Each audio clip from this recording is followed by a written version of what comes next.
This is Your Anxiety Toolkit, episode number 73.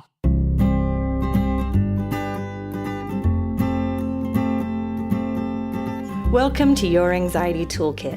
I'm your host, Kimberly Quinlan. This podcast is fueled by three main goals. The first goal is to provide you with some extra tools to help you manage your anxiety. Second goal, to inspire you. Anxiety doesn't get to decide how you live your life. And number three, and I leave the best for last, is to provide you with one big, fat virtual hug. Because experiencing anxiety ain't easy. If that sounds good to you, let's go.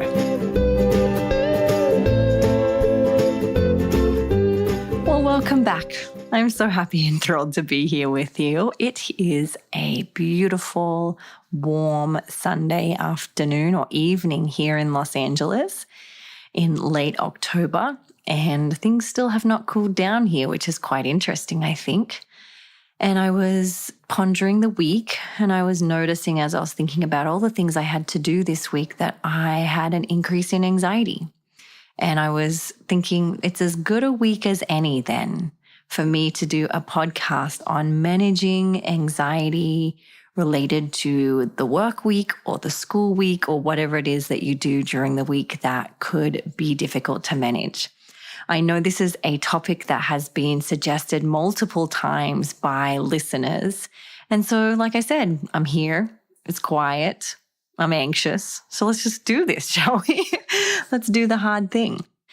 Today's episode is called 10 Tips to Help You Manage Anxiety at Work or School, right?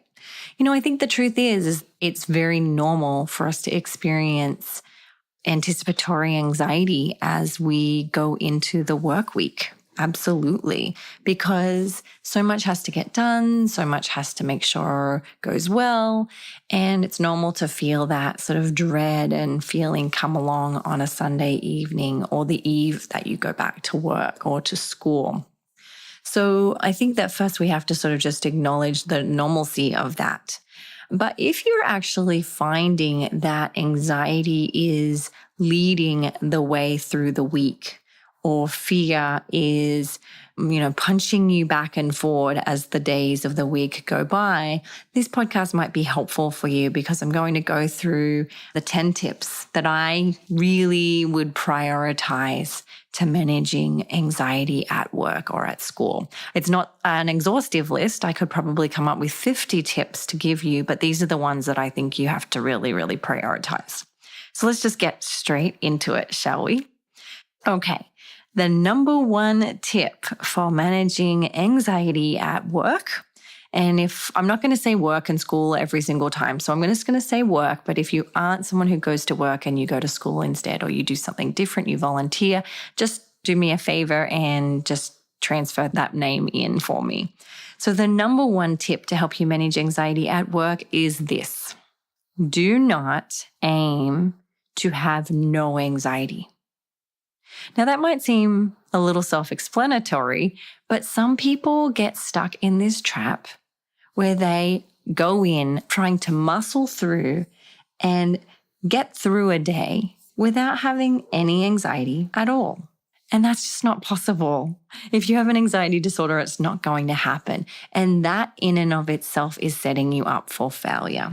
And so what I want you to do first is really go into the week accepting that anxiety will show up. It will show up to work with you. You know, I've said it before, but pack it in your lunch bag, pack it in your purse, bring it along with you, right? Write an invitation to anxiety and make sure that you set the intention of accepting that anxiety will be with you. Right? We don't want to start to have two problems right off the bat because we know that anxiety can be a problem, but we don't want the second problem, which is now you're fighting it, right? So that's tip number one, probably one of the most important. Tip number two, do not judge yourself for having the anxiety that you have.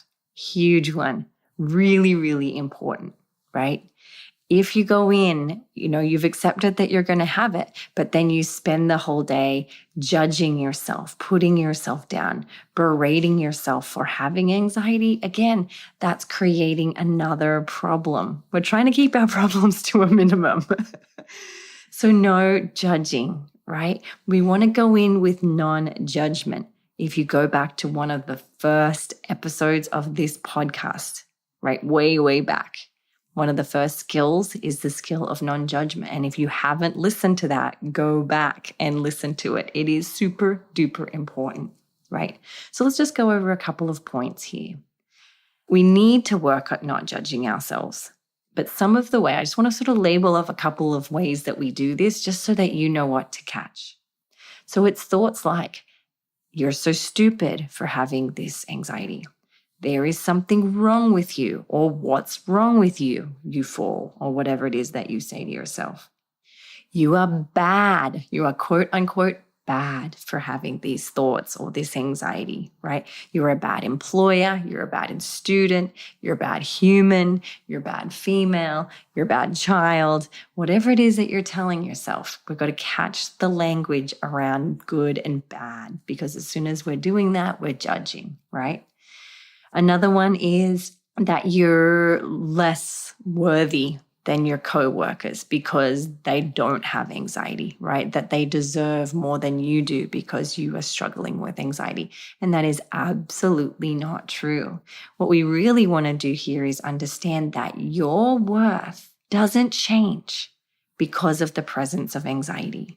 Your worth as an employer doesn't change, right? And it's important that we don't go into a behavior of comparison with those who don't have anxiety, right? It's our anxiety. It's our responsibility to manage it.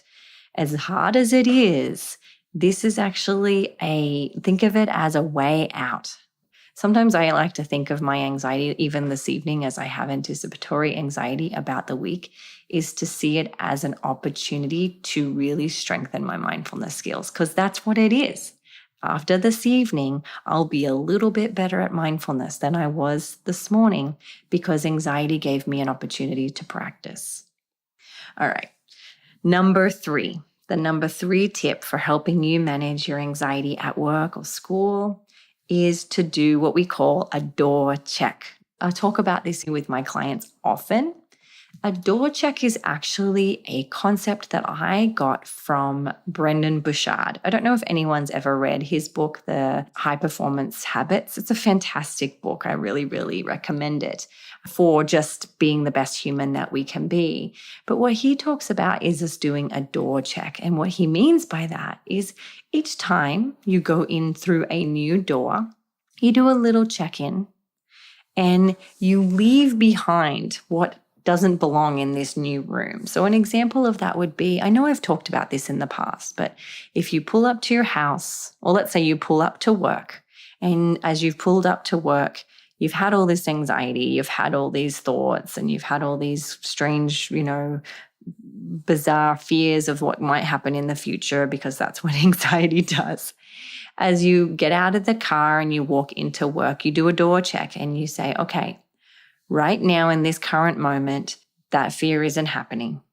Right now, what is happening is that my feet are on the floor and maybe your hands are on the steering wheel or wherever you are. My hand might be on the doorknob. I have my bag. I can smell whatever you can smell. The breeze is, nice or hot or whatever it is that you're experiencing. Do a real check-in. And then your job is to stay as present as you can as you walk into that door. Right into that location. If you work outdoors, you can do it there with the imaginary door of getting out of your car and then into your job mode. And so with this door check gives us an opportunity to get really present and leave behind the fear of things that haven't even happened yet, that probably won't happen. I want to be clear here. What I am not saying here is to aim for no anxiety. That was tip number 1. And I want you to, when you're doing a door check, the goal isn't to say, fine, I'm going to go into this door and I'm going to not have anxiety. No, you are.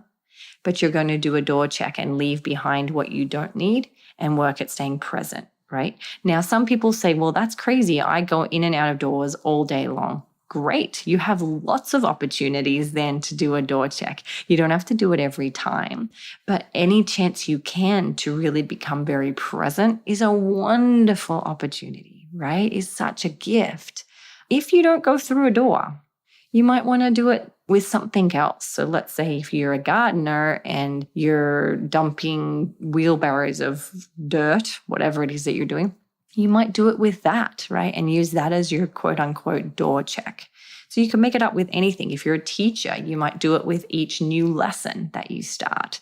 It's really up to you, but doing that quick door check, becoming really present, trying to leave behind or part with all the things that aren't happening can be a really great tool. Okay? Let's keep moving. Number 4. This is a great one. I know that my great dear friend Charla Nicely has spoken about this on the podcast before, and Amy Cuddy is the researcher who's done a lot of research related to this. You can go to her TED Talk if you'd like. But the tip number 4 is to pull your shoulders back. You guys, I cannot tell you how powerful this is. This is about letting your body show up in a way that doesn't let anxiety take you down. You raise your head up high, you pull your shoulders back, you pull out your chest high, right? You stand up and you walk into that room. You walk into that job, or you walk into your boss's office, or you walk up to that customer, or you walk into those students, whatever it is that you do. For me, it's with my clients, is we pull our shoulders back. At risk of using a common quote, we fake it till we make it. Now, some therapists don't like that term. When it comes to anxiety, I really think it has a place because I think it's really important. Our body language says a lot, and our body language circuits to our brain in a way that can help trigger and cycle back your anxiety. And what I mean by that is if you're slumped over and your head is down and your shoulders are pulled forward and you look like you're in protection mode, so maybe your fists are gripped, maybe your shoulders are tight, maybe your breath is shallow. Now that posture, that body language is feeding your brain messages and information that we are in danger. Right? Now, if you look around, hopefully my guess is because you're listening to this podcast, there isn't a huge amount of danger around you. There's no major catastrophe happening, right? So you don't want to tell your brain that there is, right? What we tell our brains is really, really important. So if you are noticing that you're in this very closed up posture, you might want to start to show your brain that we actually are in a safe environment, that we actually can be strong in this scary moment by pulling our shoulders back. Super, super important. You can go back to the Charla Nicely podcast that we did together not long ago and hear more about it there, or you can go to Amy Cuddy's TED Talk. I'll do my best to link that in the notes today. All right. Number 5, we're going along beautifully. Create a strength-based statement. Now, this is to get you through the day, right? Because the truth is you're going to be going in and out lots of doors and you're going to be practicing all of these skills. And it's exhausting, right? Having anxiety is exhausting. Managing a job and a mental illness is no easy feat, right? Absolutely. Let's just put it out there. It's not easy. You're going to really need a strength-based statement. Now, I'm in the process of creating a mini training on this because I'm starting to see more and more and more how important it is for those who are struggling and need some motivation, particularly those of you who have secondary depression to your anxiety or even primary depression.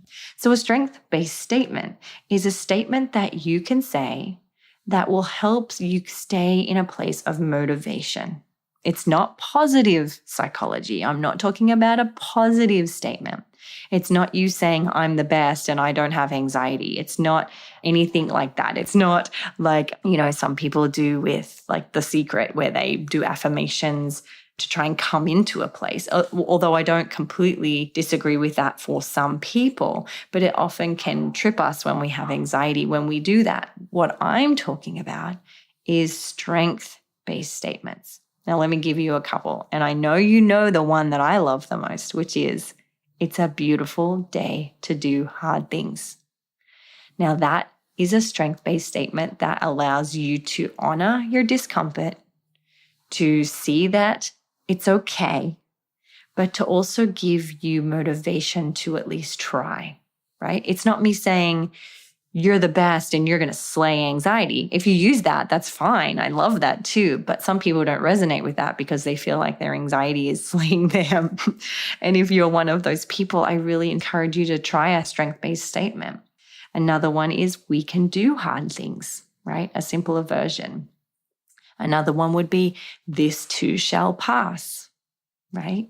A lot of people love that. When I post that on Instagram and Facebook, I get a lot of people saying, thank you so much. I really needed to hear that today.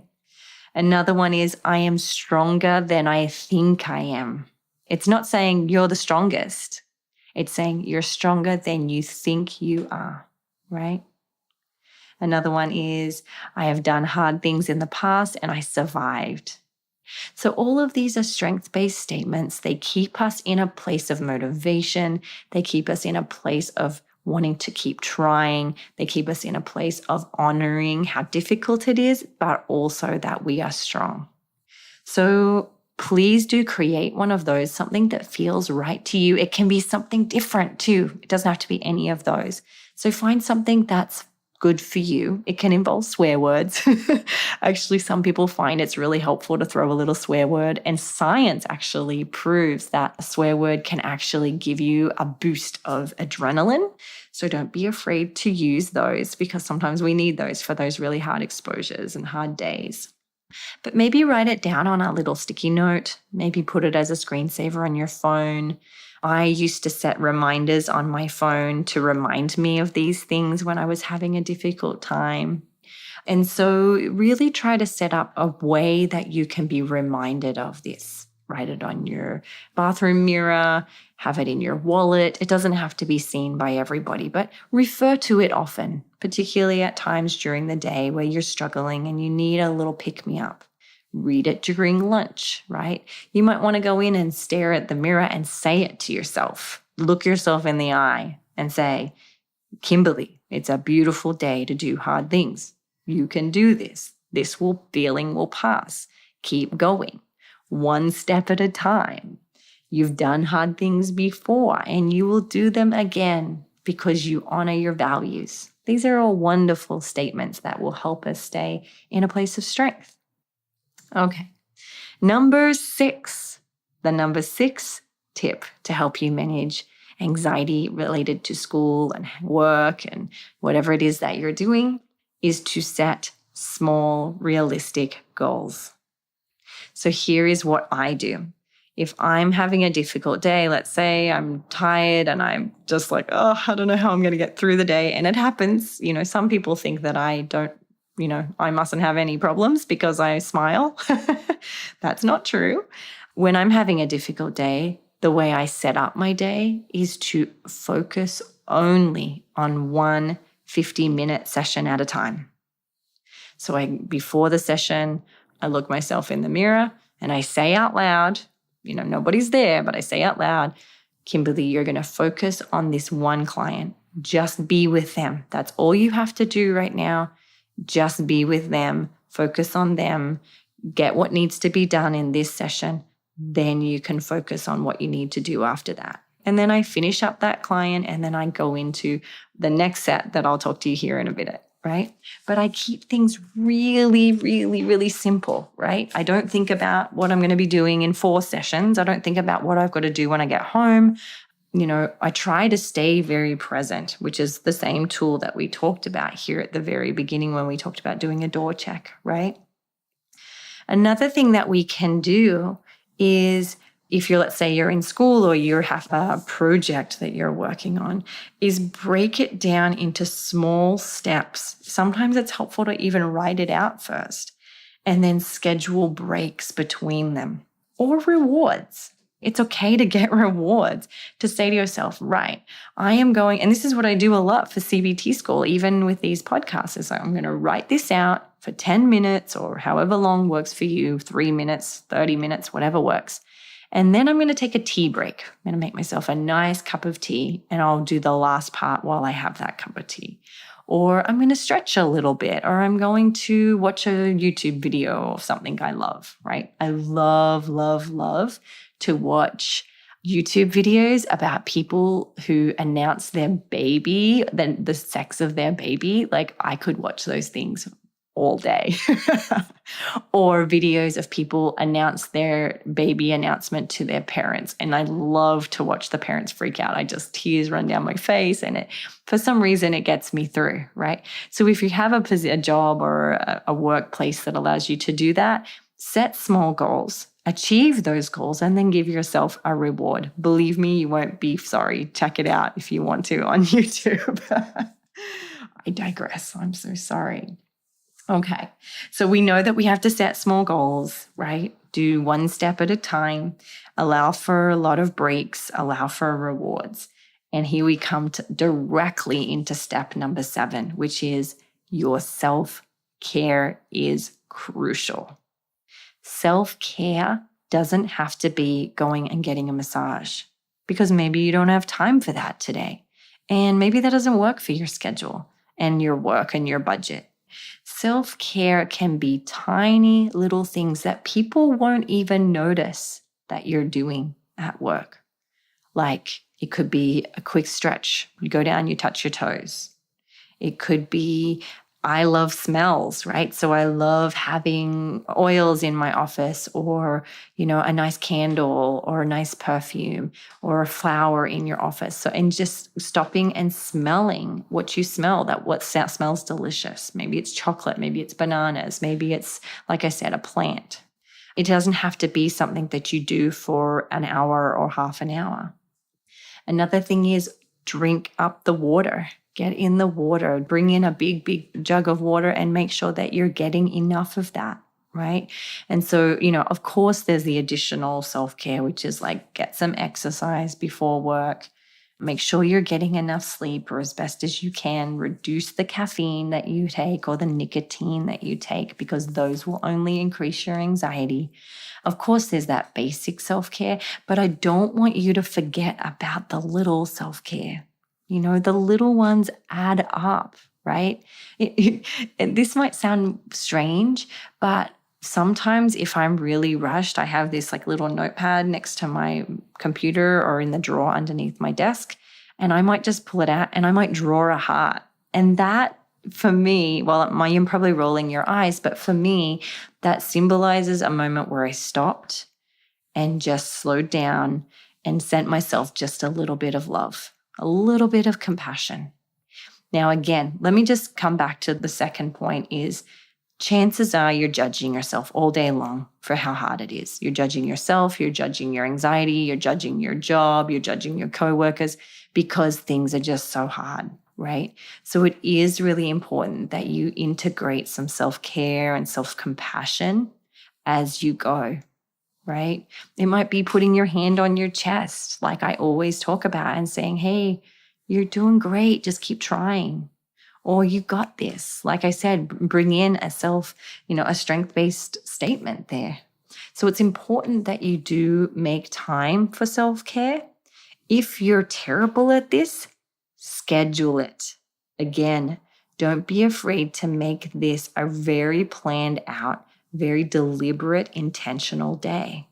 Schedule that at every hour, at the top of the hour, you sit down and you read your strength-based statement. You take some breaths. You really allow your anxiety, right? You go back and you use all your mindfulness skills, but you focus in on the most important piece, which is ultimately not psyching yourself out. Right? Because we don't need second problems. We don't need more than the anxiety. We've got to stay as gentle as we can. So we have self-compassion, which is number 7. We have self-care, which is number 7. And now we have self-compassion. So this, like I said, number 8 is a tip to manage anxiety is self-compassion. But the reason I made this separate is because it might be the most important one.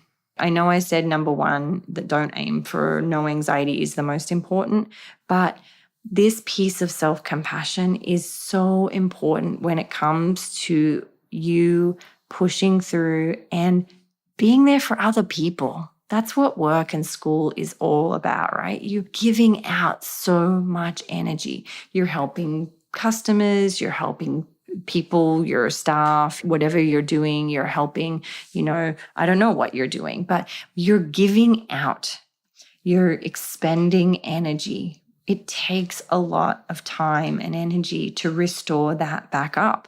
And often what happens is we put on a big smiley face all day.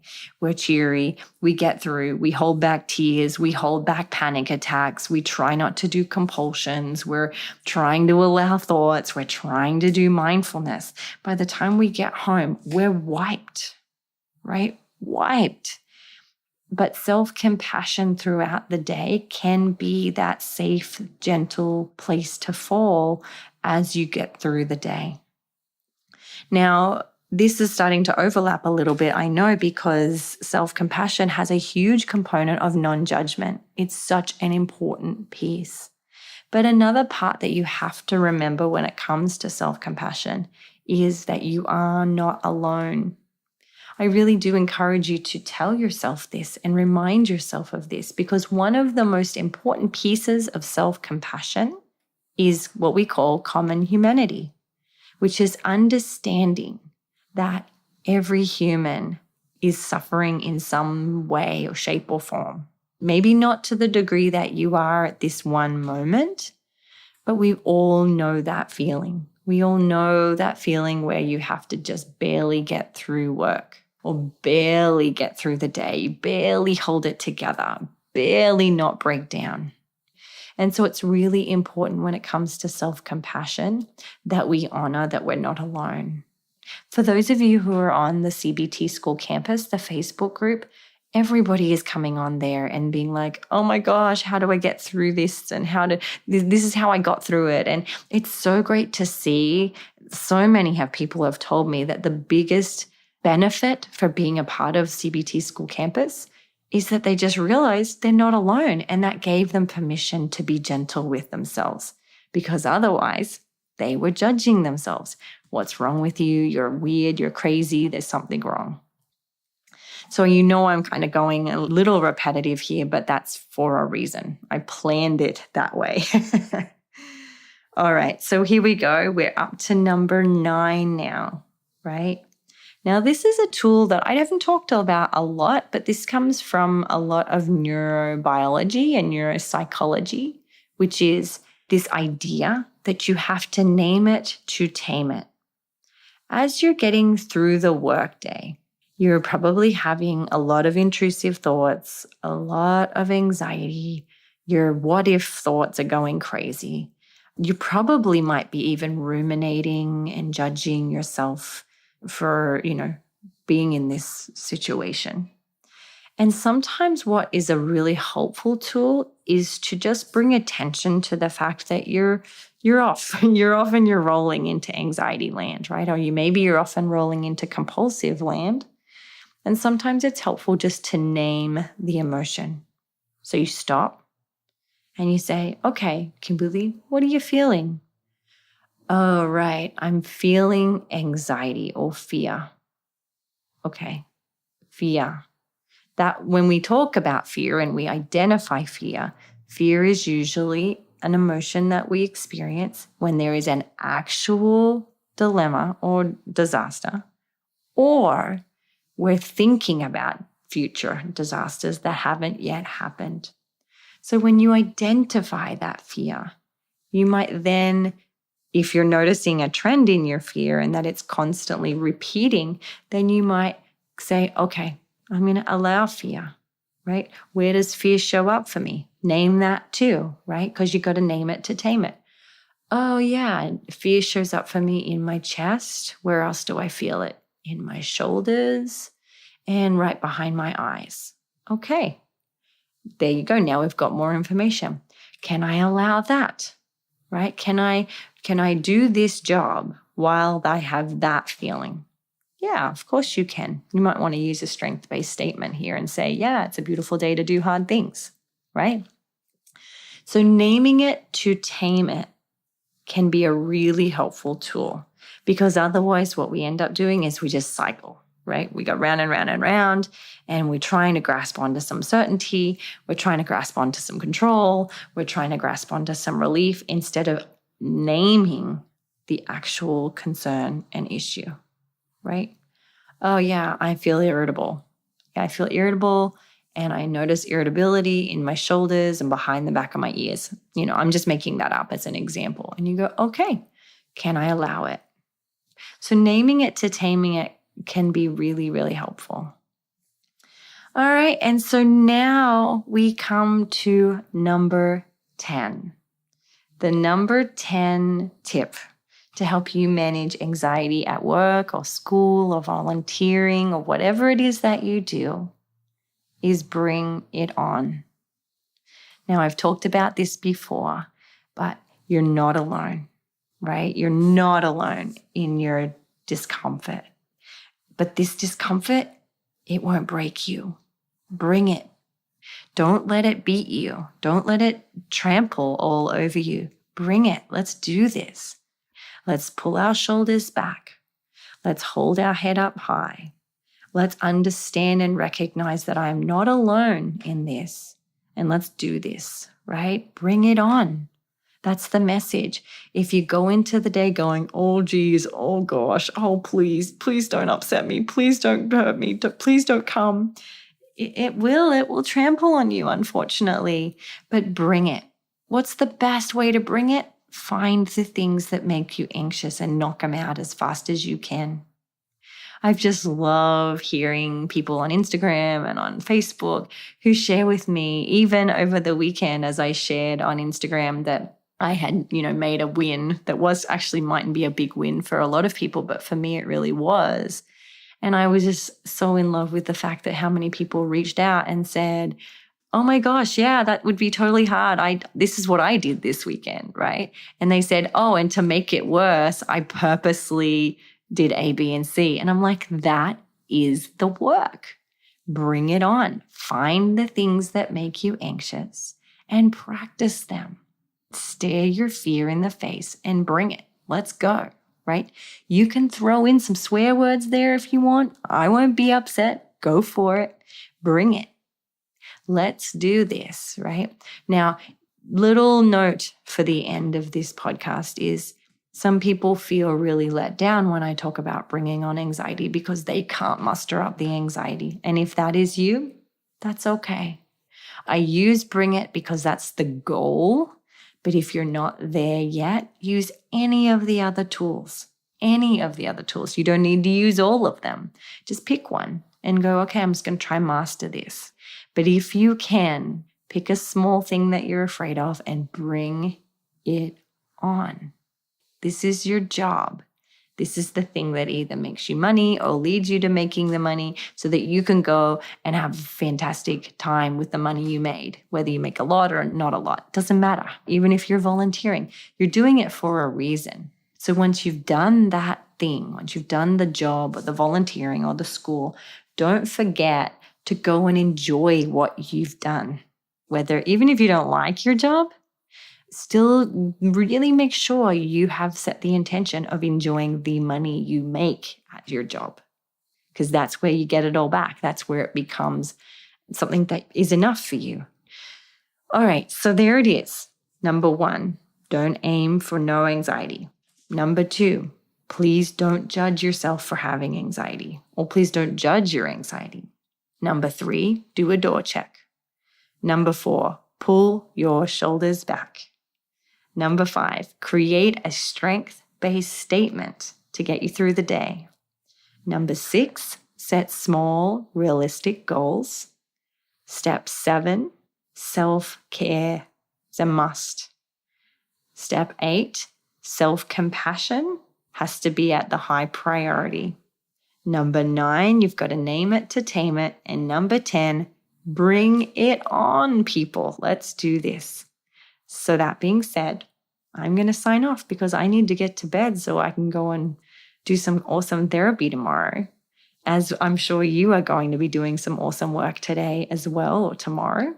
So I'm signing off. I hope you have a wonderful day, and I hope that is helpful. If you have any tips that you find helpful, don't hesitate to go onto the Facebook group. It is free, and share with people what works for you, because there are a lot of people who, sometimes need creative ideas. So come on over there, or you can also join me on Instagram at, my handle is at CBT School, and let me know there, because we're all a big family and you definitely aren't alone. Okay. Signing off. Have a wonderful, wonderful day, and I will talk to you very, very soon. Please note that this podcast or any other resources from cbtschool.com should not replace professional mental health care. If you feel you would benefit, please reach out to a provider in your area. Have a wonderful day, and thank you for supporting cbtschool.com.